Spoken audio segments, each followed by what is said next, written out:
आत्मीय शिक्षक बंधू आणि भगिनींनो नमस्कार। मी माझ्या शैक्षणिक यूट्यूब चॅनलमध्ये आपल्या सर्वांचं सहर्ष स्वागत करतो। आजचा आपला व्हिडिओचा विषय हा अत्यंत महत्त्वाचा आहे आणि तो विषय आहे सेवा ज्येष्ठतेच्या संदर्भातला। आणि आजचं पत्र जे आहे ते शिक्षण संचालनालयाचं माध्यमिक व उच्च माध्यमिक विभागाचं आहे। सेवा ज्येष्ठतेच्या अनुषंगाने एक अत्यंत महत्त्वाची सूचना या पत्रामध्ये आहे, ती आज आपण जाणून घेऊया।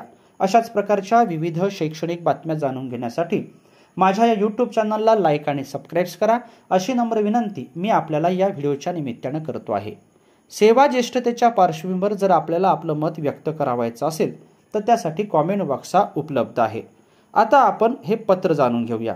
हे पत्र आहे 12 मार्च 2024 आणि हे पत्र माननीय विभागीय शिक्षण उपसंचालक, माननीय शिक्षणाधिकारी माध्यमिक आणि माननीय शिक्षण निरीक्षक पश्चिम दक्षिण उत्तर क्षेत्र बृहन्मुंबई यांना पाठवलेला आहे। या पत्राचा विषय आहे महाराष्ट्र खाजगी शाळातील कर्मचारी सेवेच्या शर्ती, विनियम अधिनियम 1977, महाराष्ट्र खाजगी शाळातील कर्मचारी सेवेच्या शर्ती, नियमावली 1981 मधील अनुसूची फ परिच्छेद 2 मध्ये केलेल्या दुरुस्तीबाबत। आणि यातले 4 महत्त्वाचे संदर्भ आहे। त्यातला पहिला संदर्भ हा फार महत्त्वाचा आहे, तो आहे 24 मार्च 2023 अन्वये प्रसिद्ध केलेली अधिसूचना।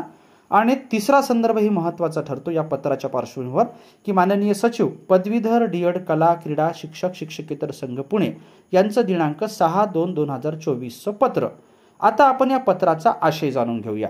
उपरोक्त विषयाच्या अनुषंगाने संदर्भांकित अनुक्रमांक 1 च्या अधिसूचनेनुसार महाराष्ट्र खाजगी शाळातील कर्मचारी सेवेच्या शर्ती विनियम अधिनियम 1977, महाराष्ट्र खाजगी शाळातील कर्मचारी सेवेच्या शर्ती नियमावली 1981 मधील अनुसूची फ परिच्छेद 2 मध्ये दुरुस्ती करण्यात आलेली आहे। हे वाक्य महत्त्वाचं आहे, ते लक्षात घ्यावं लागेल।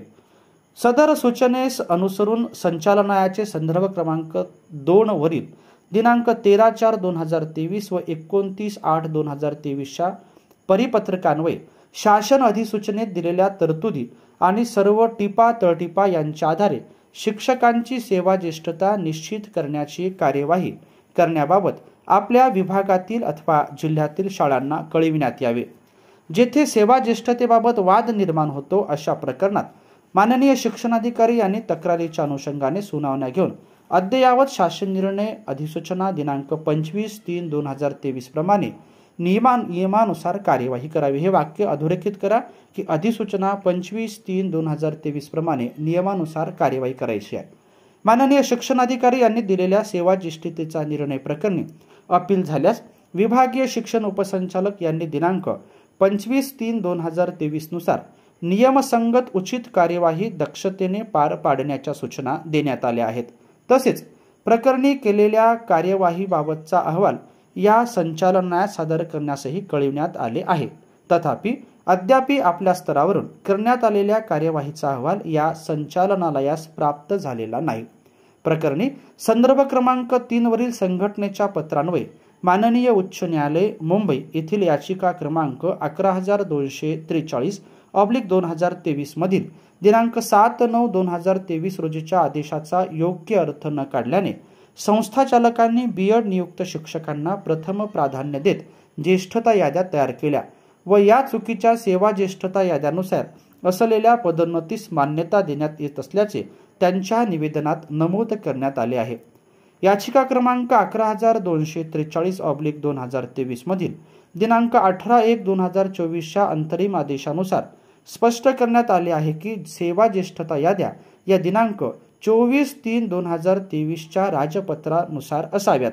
सदर राजपत्र डावलून दिलेल्या पदोन्नती मान्यता या न्यायालयीन अंतिम निर्णयाच्या अधीन राहणार आहेत। त्यामुळे चुकीच्या पदोन्नती प्रस्तावांना मान्यता देऊ नये असे स्पष्ट निर्देश दिलेले आहे। तसेच प्रकरणी शासनाचे संदर्भ क्रमांक 4 वरील पत्रान्वये माननीय उच्च न्यायालयाच्या दिनांक 18/1/2024 च्या आदेशाच्या अनुषंगाने आवश्यक ती कार्यवाही करण्याचे निर्देश दिले आहेत। उपरोक्त वस्तुस्थिती विचारात घेऊन शासनाच्या दिनांक 24/3/2023 च्या अधिसूचनेतील तरतुदी यांच्या आधारे शिक्षकांची सेवा ज्येष्ठता निश्चित करण्याची कार्यवाही करण्यात यावी।